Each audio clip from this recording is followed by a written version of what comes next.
I had a really good time at Summer Games Fest. I'm not sure if you knew this, but Final Fantasy VII Rebirth was there. This is the collection of predictions I have for Rebirth. I will score when the game is released.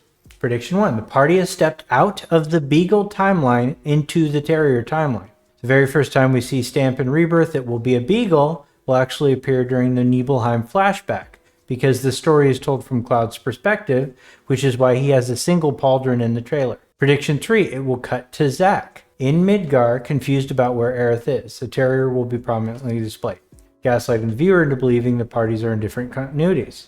Calm, after the flashback, we will see Terrier Stamp, and the party will make a point of how strange that dog breed changed, is that the dog breed changed. Prediction 6, it will be slowly revealed that everyone in the party died in the Terrier timeline, hence no copies, just confusion over why the party is alive. Zack will finally meet up with the party and witness Aerith's death. That's a wild swing at the end, but we'll see. The reason why Terrier party is dead, well, the whispers are gone. We're now in a whisperless continuity.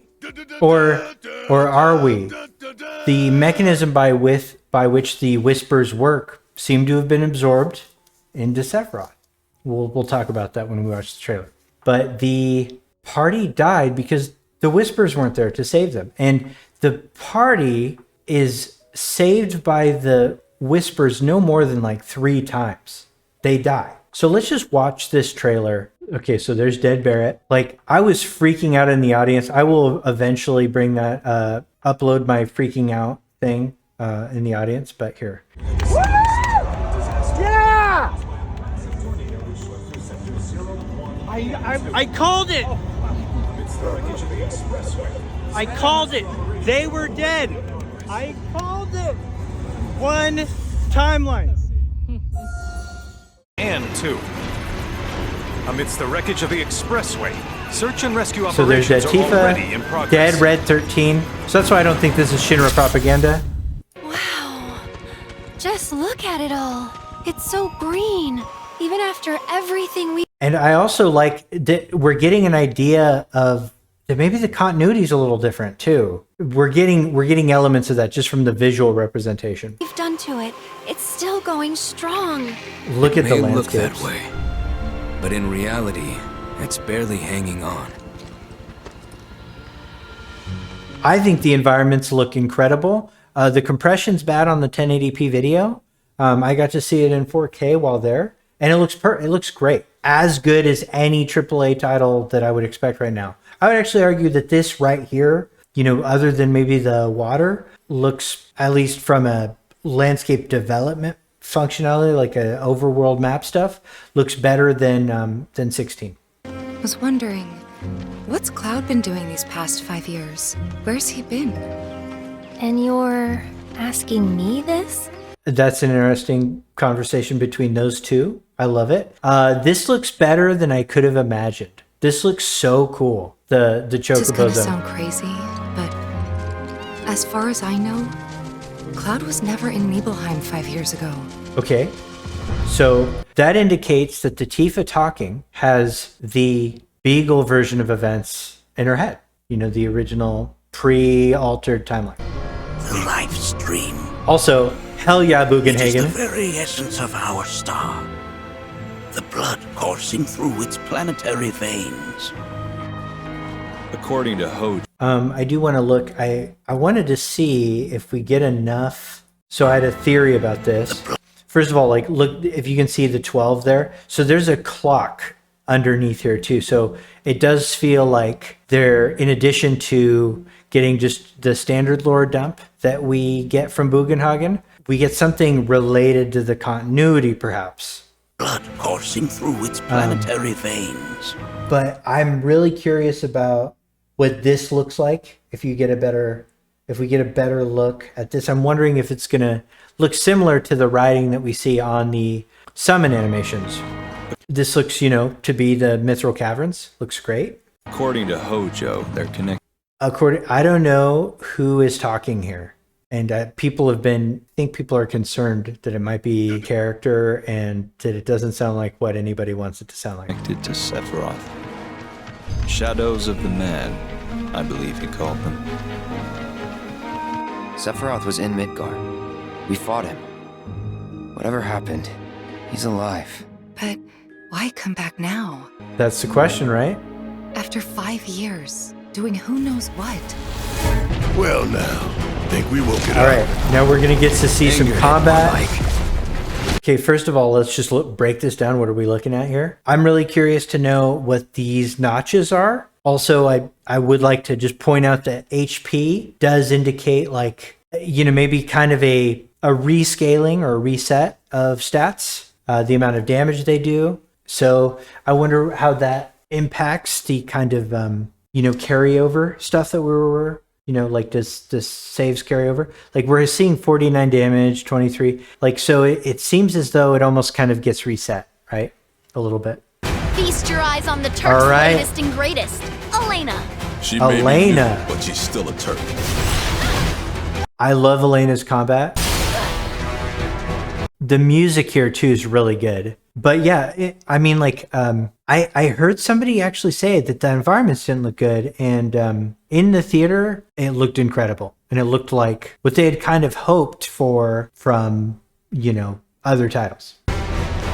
I love this shot. I mean, this is like we're open world walking up to Junin. You know, like even if it's a big zone, doesn't really matter. What the? Keep it away from me! First of all, it's so cool to see these two interacting and seeing her like kind of freak out over purple smoke. You know, maybe there's a little bit of a understanding why, because I mean, she's probably not.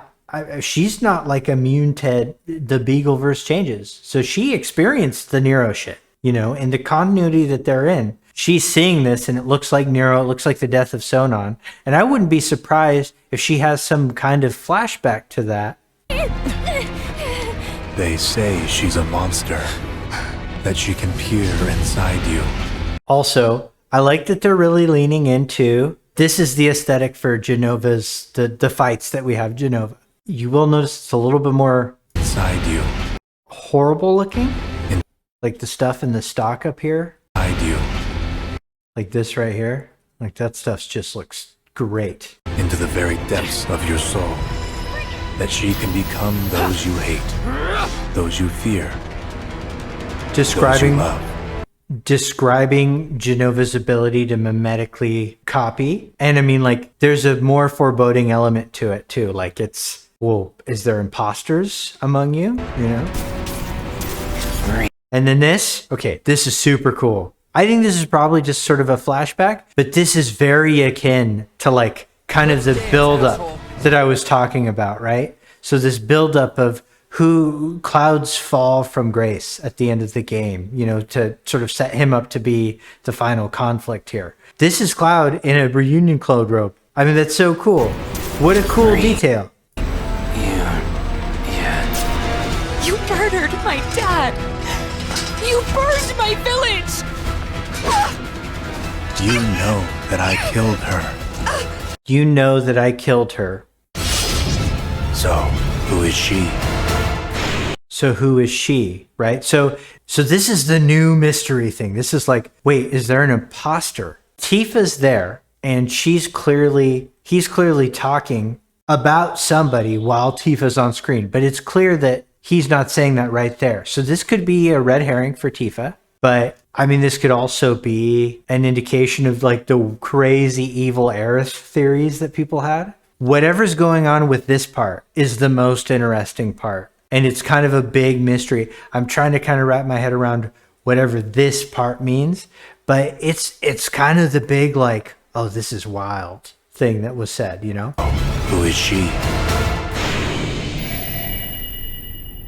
Because what if there is like this weird evil Tifa? Or maybe it's just, you know, something kind of simple like Sephiroth is trying to, you know, get in Cloud's head with some shit. I mean, he is obviously, but maybe it's just raw deception. Also, early 2024, which is what we expected. This is winter.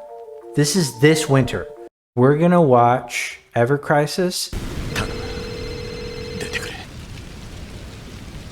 First of all, yes, right? We still don't know Sephiroth.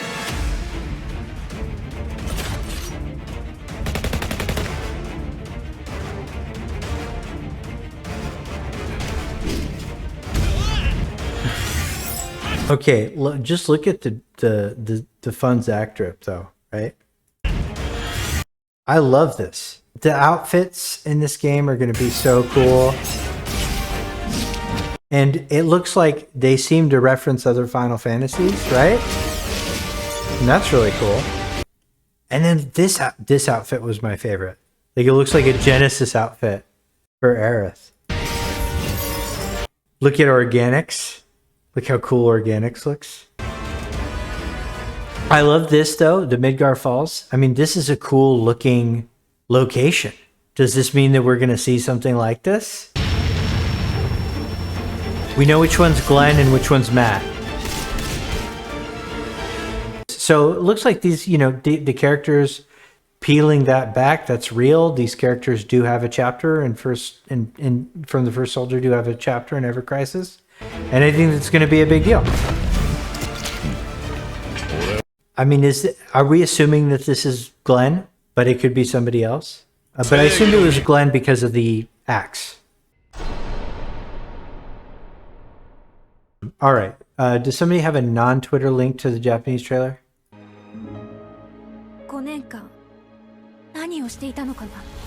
Yeah, so what was he doing those 5 years? So that's awesome. So now we're going to learn what he was up to.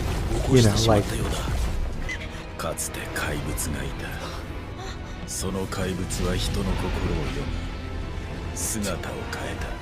Okay, and shapeshift, transform. Okay, so it's a basic description of Genova's powers.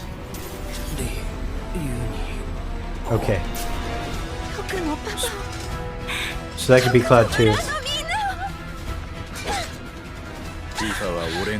I was the one who killed Tifa. So who is she? Interesting. Okay, so yeah, the way that reads is like it's very possible that just a basic, that, you know, there's some kind of bizarre imposter syndrome thing going on, or there is some weird Tifa clone. But it seems to me like, coupled with the other line about, are you saying that I died? It's just that Sephiroth is attempting to convince Cloud that Tifa is an imposter. So what's the benefit of that? Well, him driving Tifa away from him is extremely detrimental to his recovery in the live stream. Remember? Like, Tifa is really critical to his development. Regardless of what people might think, that's one of Tifa's major functions in that part of the story, is that Tifa is directly responsible for Cloud finding himself. So it sounds like this does look to me like gaslighting from Sephiroth, instead of something more like, you know, maybe he's right.